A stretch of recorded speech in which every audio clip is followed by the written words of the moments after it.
अस्सलाम वालेकुम स्टूडेंट्स। आज के हम इस वीडियो के अंदर कुछ ट्राइगोनोमेट्रिक फार्मूलाज याद करने की कोशिश करेंगे। तो आपने सबसे पहले इस ट्राइंगल को देखना है। ये हमारे पास राइट ट्रायंगल है। क्यों राइट ट्रायंगल है? क्योंकि हमारे पास जो राइट ट्रायंगल होती है वो उसमें एक ज़ाविया 90 डिग्री होता है। तो इसके लिए ये ज़ाविया ये 90 डिग्री है, तो इसलिए ये राइट ट्रायंगल है।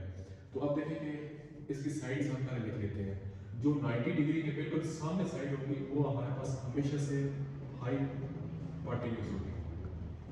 जो 90 डिग्री की होगी वो हमारे पास परपेंडिकुलर साइड होगी। जो हॉरिजॉन्टल लाइन होगी वो हमारे पास हमेशा बेस होगी। इसी चीज को माइंड में रखते हुए अब हम ये फार्मूलाज को याद करने की कोशिश करेंगे। इन फार्मूलाज को याद करने के लिए हम एक सेंटेंस अपने माइंड में रखेंगे। ये हमारे पास सेंटेंस है, some people have curly brown hair through proper brushing. अब ये देखिए हम इन फार्मूलाज में ये सेंटेंस फिट करते हैं। तो some people have curly brown hair through proper brushing. तो इस तरह आप ये याद कर सकते हैं। अब देखिए साइन जो है वो हमारे पास परपेंडिकुलर बाय हाइपोटेन्यूज है। cos base by hypotenuse, tan perpendicular by base. अगर आप ये तीन फार्मूले याद हो जाते हैं, ये तीन फार्मूले अगर आपको याद हो जाते हैं तो ये इनके कजन है।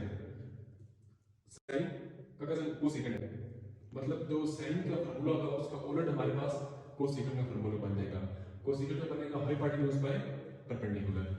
cos का हमारे पास बेस बाय हाइपोटेन्यूज होता है, तो सेकेंड का हमारे पास हाइपोटेन्यूज बाय बेस हो जाएगा। इसी का उलट tan का हमारे पास परपेंडिकुलर बाय बेस होता है, तो cot का हमारे पास बेस बाय परपेंडिकुलर हो जाएगा।